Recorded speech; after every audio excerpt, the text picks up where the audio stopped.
Good morning बच्चों। Last class तक हमने कार्बोक्सिलिक एसिड, फिनोल और अल्कोहल की अम्लता की कंपैरेटिव स्टडी कर ली थी। Carboxylic acid most acidic comparative to alcohol और फिनोल। फिनोल और कार्बोक्सिलिक एसिड में कार्बोक्सिलिक एसिड अधिक अम्लीय होता है, अल्कोहल से फिनोल अधिक अम्लीय होता है। ओवरऑल अपन कहें तो कार्बोक्सिलिक एसिड की एसिडिटी इन तीनों में सबसे अधिक है, फिर फिनोल है और उसके पश्चात अल्कोहल।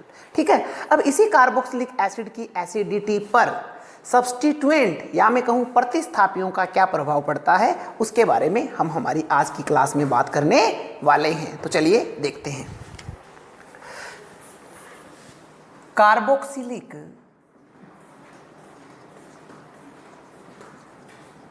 अम्ल की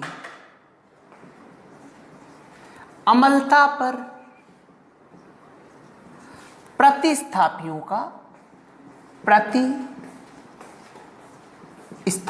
का प्रभाव। Effects of substituent on acidity of carboxylic acid, इसके बारे में हम बात करने वाले हैं। एक चीज आप हमेशा ध्यान रखिएगा, कोई भी एसिड आप डिस्कस कर रहे हो उस पे -I प्रभाव, -I का मतलब क्या है? इलेक्ट्रॉन आकर्षी समूह है। -I प्रभाव समूह है, क्या करेंगे? अम्लता को बढ़ाते हैं। -I प्रभाव वाले समूह क्या करेंगे? इलेक्ट्रॉन आकर्षी समूह क्या करेंगे? अम्लता को बढ़ाएंगे। तथा +I प्रभाव यानी इलेक्ट्रॉन प्रतिकर्षी समूह है अम्लता को घटाते हैं। एक तो ये कॉन्सेप्ट हमें ध्यान में रखना है। इलेक्ट्रॉन आकर्षी समूह है EWG, electron withdrawing group. Electron प्रतिकर्षी समूह है ERS, इलेक्ट्रॉन रिलीजिंग ग्रुप। यानी EWG एसिडिटी बढ़ाएंगे, ERS एसिडिटी को कम करेंगे। है क्या EWG और ERS? ये मैंने आपको बता दिया है। इलेक्ट्रॉन आकर्षी, इलेक्ट्रॉन को खींचने वाले समूह है। इलेक्ट्रॉन प्रतिकर्षी, इलेक्ट्रॉन देने वाले समूह है। इलेक्ट्रॉन आकर्षी like a halogen, like a nitro, like a cyano, है ना? इस तरह के समूह है, क्या करेंगे? एसिडिटी को बढ़ाएंगे। और इलेक्ट्रॉन प्रतिकर्षी लाइक अ मोस्ट, जो अपन पढ़ते हैं एल्किल ग्रुप, यानी ये समूह है अम्ल की अम्लता को बढ़ा देंगे और ये कम करेंगे। ठीक है, ओके। एक तो ये हमें ध्यान में रखना है, यानी -I अम्लता को क्या करेगा? बढ़ाएगा। +I समूह क्या करेंगे? अम्लता को कम करेंगे। ये ध्यान हमें यहाँ पे रखना है। आगे देखिए, इसके आगे हम बात करते हैं। एक रूल बनाया हमने, यह कोई नियम नहीं है हार्ड एंड फास्ट, बट अपन ने इसको यूज करा है। एक यूज करते हैं रूल DNP। किसी भी एसिड की जब दो कंपैरेटिव डिस्कस कर रहे हो, दो अम्लों की अम्लता को, तो उसके लिए अपन DNP को यूज करेंगे, इलेक्ट्रॉन आकर्षी और प्रतिकर्षी के ही रेस्पेक्ट में। अब आप कहेंगे कि सर ये DNP क्या होता है? तो देखिए, D4 होता है डिस्टेंस। डिस्टेंस किसकी? समूह की। जो भी इलेक्ट्रॉन आकर्षी या प्रतिकर्षी समूह है उसकी डिस्टेंस। N क्या है? नंबर। N क्या है? नंबर। और P क्या है? पावर। किसकी? ग्रुप की। जो ग्रुप आप पढ़ रहे हो, इलेक्ट्रॉन आकर्षी या प्रतिकर्षी जो भी समूह है अम्ल से जुड़ा हुआ है, उस समूह की डिस्टेंस मतलब दूरी, नंबर मतलब संख्या, पावर मीन्स शक्ति। ठीक है, यह हमें ध्यान में रखना है। इस रूल को सबसे पहले अपन डिस्टेंस देखेंगे, फिर नंबर देखेंगे, फिर पावर की बात करेंगे। Okay okay. अभी देखिए, हमें कुछ अम्ल दिए गए और कहा गया इनकी अम्लता को बढ़ते हुए क्रम में लिखिए। जैसे FCH2 FCH2 COOH Cl CH2 COOH Br CH2 COOH I CH2 COOH। ठीक है, ओके। यहां पे देखिए अपने को एसिटिक अम्ल के हैलोजन व्युत्पन्न दे रखे हैं, हैलोजन व्युत्पन्न यानी हाइड्रोजन को हैलोजन ने रिप्लेस कर रखा है। यहाँ पे डिफरेंस क्या है इन चारों में? यहाँ पे फ्लोरीन प्रेजेंट है, यहाँ पे क्लोरीन प्रेजेंट है, यहाँ पे ब्रोमीन प्रेजेंट है, यहाँ पे आयोडीन प्रेजेंट है। सबसे पहले देखते हैं ये किस टाइप के समूह हैं, इलेक्ट्रॉन आकर्षी या प्रतिकर्षी। तो हैलोजन तो हमेशा क्या होते हैं, इलेक्ट्रॉन आकर्षी होते हैं।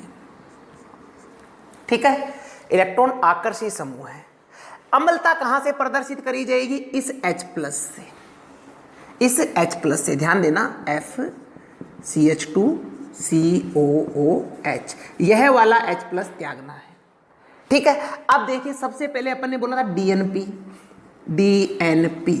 इस H प्लस त्यागने पर इस समूह का प्रभाव कितना होगा, यह दूरी डिसाइड करेगी। देखिए यह कार्बोक्सिलिक समूह का कार्बन और यह कार्बन, यानी यहाँ पे जो समूह है हमारा फ्लोरीन, वह दूसरे कार्बन से जुड़ा हुआ है। यानी डिस्टेंस देख लिया अपन ने दूसरे कार्बन पे। यहाँ पे देखिए, यहाँ पे भी दूसरे कार्बन से जुड़ा हुआ है, यहाँ भी दूसरे से जुड़ा हुआ है और यहाँ भी दूसरे से जुड़ा हुआ है, यानी डिस्टेंस तो सेम है। डिस्टेंस तो चारों में ही सेम है। अब अपन जाते हैं नंबर पे, संख्या पे। संख्या देखिए, यहाँ पे भी एक समूह है, यहाँ पे भी एक समूह है, यहाँ पे भी एक है, यहाँ पे भी एक है, संख्या भी सेम है, नंबर भी हो गया। अब किस पे जाएं? पावर पे। ताकत किसकी ज्यादा है, कौन ज्यादा खींच सकता है? फ्लोरीन खींच सकता है, क्लोरीन खींच सकता है, ब्रोमीन खींच सकता है, आयोडीन खींच सकता है। आप कहेंगे फ्लोरीन की खींचने की कैपेसिटी सबसे ज्यादा है। फ्लोरीन की कैपेसिटी अगर अधिक है तो इसका प्रभाव इस H पे उतना ही अधिक होगा। फ्लोरीन जितनी ताकत से इधर इलेक्ट्रॉनों को खींच रहा है, उसकी अम्लता भी क्या होगी, उतनी ही अधिक होगी। जितना ज्यादा -I प्रभाव होगा, जितना ज्यादा इलेक्ट्रॉनों को आकर्षित किया जाएगा, अम्लता उतनी ही अधिक होगी। यानी हमारी प्रॉब्लम तीसरे स्टेप पे जाकर सोल्व हुई, पावर पे। यहाँ पे फ्लोरीन है, ये सबसे ज्यादा ताकत से खींचेगा। क्लोरीन कंपेरेटिव टू फ्लोरीन कम खींचेगा, ब्रोमीन कंपेरेटिव टू क्लोरीन कम खींचेगा और आयोडीन कंपेरेटिव टू ब्रोमीन कम खींचेगा। यानी इन चारों में सबसे प्रबल अम्ल कौन सा है? तो हम कहेंगे सबसे प्रबल अम्ल यह वाला है। क्यों? क्योंकि यहाँ पे फ्लोरीन प्रेजेंट है।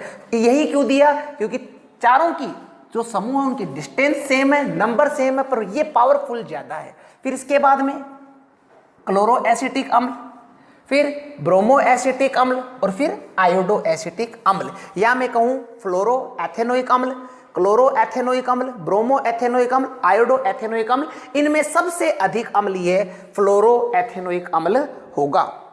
यह आपको ध्यान में रखना है, यह बात हमने बताई। ठीक है, तो इसको किसके अकॉर्डिंग सोल्व करा अपन? डिस्टेंस के अकॉर्डिंग। अब देखिए नेक्स्ट एग्जांपल अपन यहां पे पिक कर लेते हैं। क्या देखो, CH3 CH2 CHCl COOH एक कार्बोक्सिलिक एसिड है, ब्यूटेनोइक एसिड। इसका अपने को क्लोरो व्युत्पन्न है जिसमें अल्फा पे क्लोरो लगा हुआ है। फिर दूसरा अपन ने पिक करा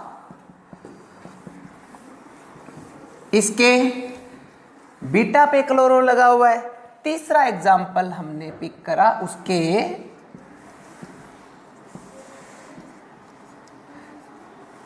गामा पे क्लोरो लगा हुआ है। इसकी अपने को एसिडिटी डिस्कस करनी है। ग्रुप है यह वाला, कौन सा इफेक्ट है? -I है। ठीक है, तो DNP पे जाओ। D सबसे पहले देखिए डिस्टेंस। डिस्टेंस देखो, पहला दूसरा कार्बन, पहला तीसरा कार्बन, पहला चौथा कार्बन। सबसे समीप कौन सा है? यह वाला, मीन्स इसका इलेक्ट्रॉन आकर्षित करने की टेंडेंसी सबसे ज़्यादा होगी, इससे कम इसकी होगी, फिर इसकी होगी। समूह जितना समीप होगा, जहाँ से H+ निकलना है, वहाँ उसके जितना पास में होगा उसका प्रभाव उतना ही अधिक होगा। तो इनमें हमसे पूछे कि सबसे अधिक अम्लीय कौन सा है, तो हमने क्या देखा? डिस्टेंस, और डिस्टेंस पहले ही स्टेप पे हमें आंसर मिल गया, क्योंकि इसकी डिस्टेंस सबसे कम है, इसलिए यह सबसे अधिक अम्लीय इन तीनों में। फिर इसकी तुलना में इसकी डिस्टेंस कम है, तो फिर ये, और सबसे कम अम्लीय होगा थर्ड वाला एग्जाम्पल, यानी 2-क्लोरोब्यूटेनोइक एसिड सबसे अधिक अम्लीय होगा, 3-क्लोरोब्यूटेनोइक एसिड इससे कम अम्लीय होगा, और 4-क्लोरोब्यूटेनोइक एसिड सबसे कम अम्लीय होगा इन तीनों उदाहरणों में। ठीक बात है? ओके, थर्ड एग्जाम्पल लेते हैं अपन। HCOOH, CH3COOH, CH3CCH3HCOOH, पहले थे ना, ये ले लो ना, CH2COOH, CH3CH, और एक ले लेते हैं टर्सरी ब्यूटेन, है ना, CH3COOH। ये कुछ हमें अम्ल दे दिए गए और कहा इनको इनकी अम्लता के क्रम में रखिए। देखिए यहाँ पे ये तो कार्बोक्सिल समूह, इससे हाइड्रोजन जुड़ा हुआ है, यहाँ पे कार्बोक्सिलिक समूह है, इससे मैथिल जुड़ा हुआ है।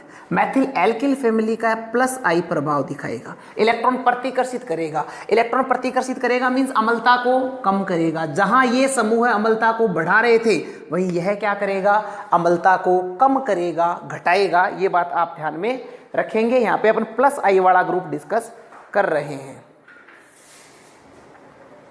ठीक है। तो यहाँ पे अपन ने +I वाले कुछ एल्किल फैमिली के मेंबर्स यहाँ पे अपन ने सिलेक्ट करें।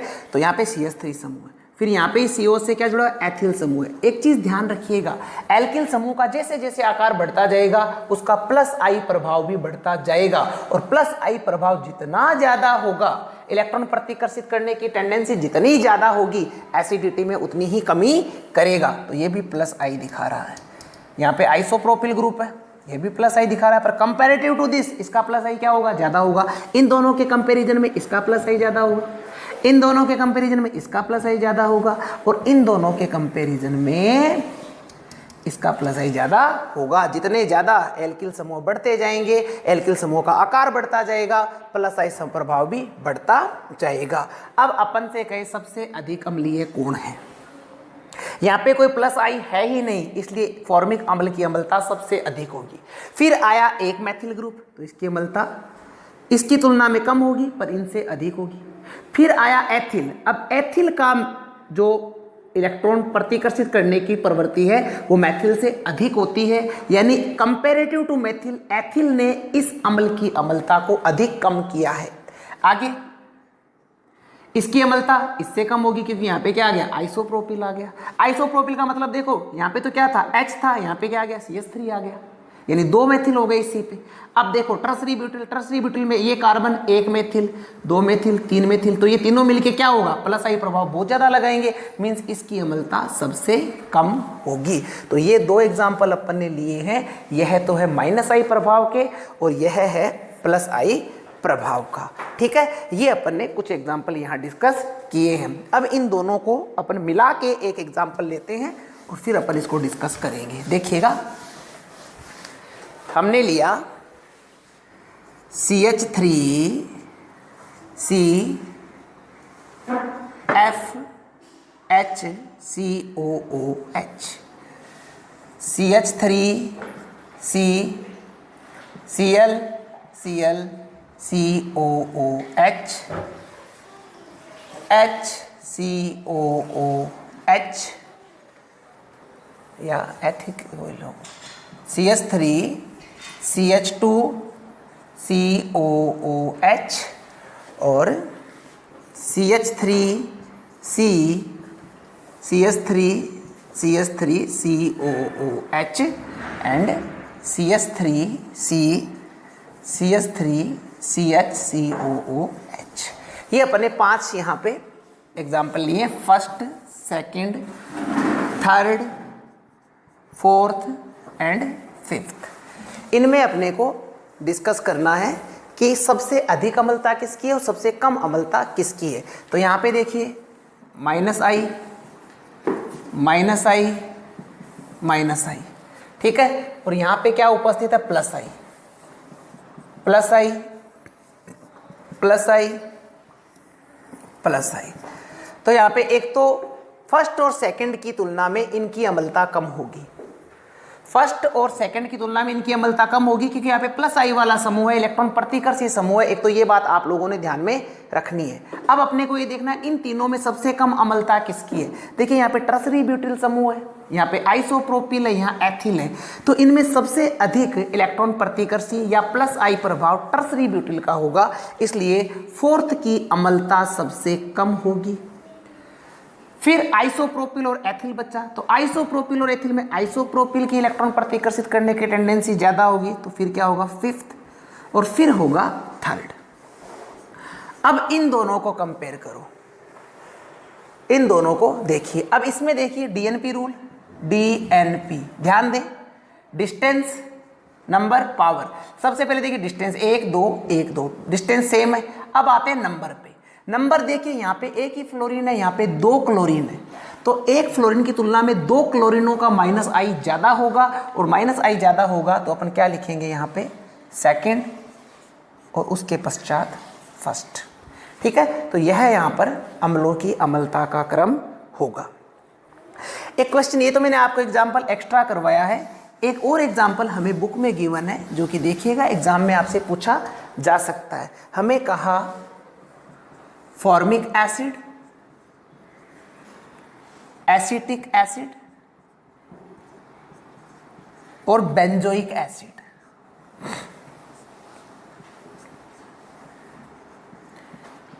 इनको अम्लता के बढ़ते हुए क्रम में या घटते हुए क्रम में लिखिए। तो इन तीनों में प्रबल अम्ल कौन है, सबसे पहले हम ये बात करते हैं। देखिए H पे यहाँ पे इसको अम्लता प्रदर्शित करनी है और C से H जुड़ा हुआ है, और H का इफेक्ट क्या होता है सबको पता है, ठीक है ना, एल्किल की भांति तो बिल्कुल भी नहीं होता, ठीक है। तो यहाँ पे H जुड़ा हुआ होने के कारण यहाँ पर H+ सबसे आसानी से बाहर निकलेगा, इसलिए सबसे अधिक अम्लता किसकी होगी, फर्स्ट यानी फॉर्मिक अम्ल की अम्लता सबसे अधिक होगी।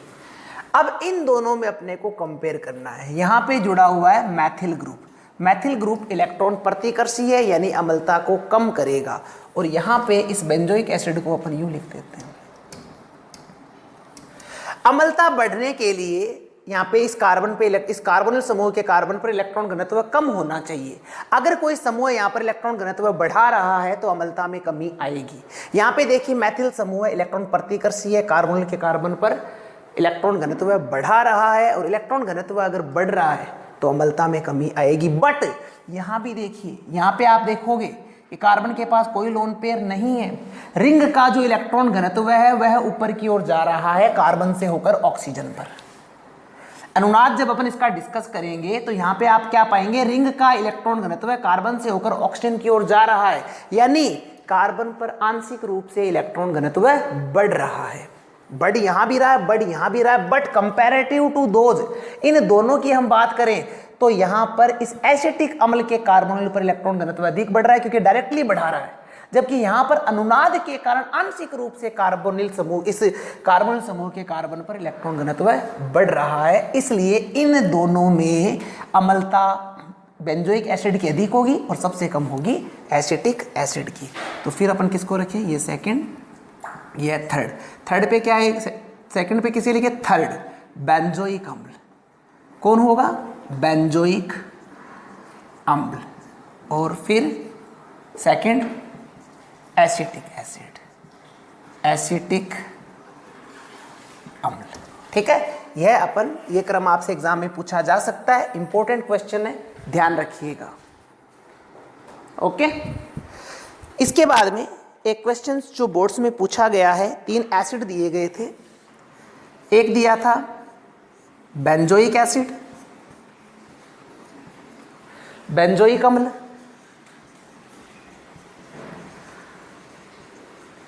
दूसरा दिया था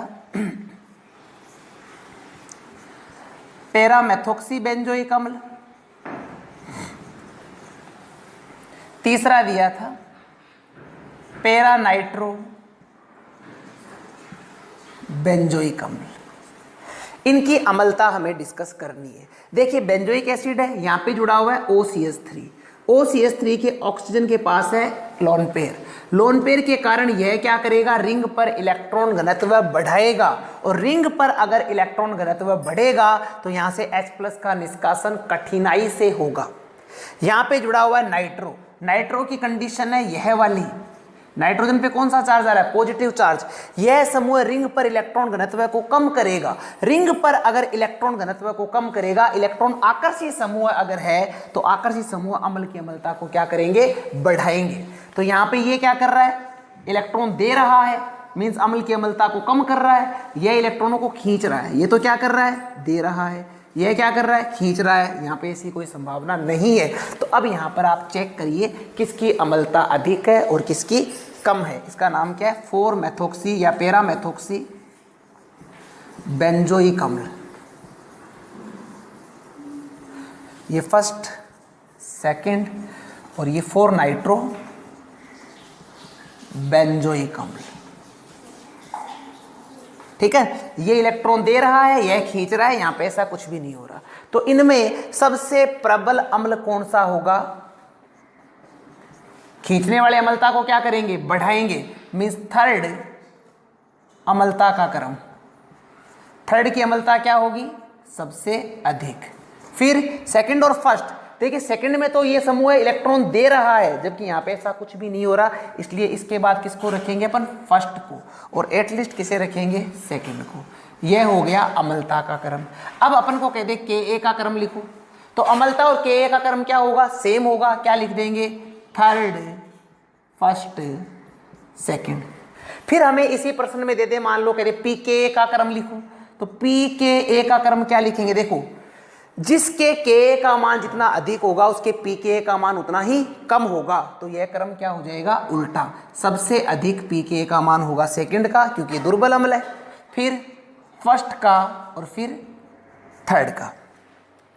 तो प्रिय बच्चों, अपने एल्डिहाइड, कीटोन और कार्बोक्सिलिक एसिड में जितना मैटर हमें दिया गया था वो अपन कंप्लीट डिस्कस कर चुके हैं। मैक्सिमम सेल्फ स्टडी करिए और खूब सीखने की कोशिश करिए, प्रयास करते रहिए, ज़रूर सफल होंगे। तो मिलेंगे अगली क्लास में। मस्त रहिए, स्वस्थ रहिए और पढ़ते रहिए। Bye bye, wish you all the best.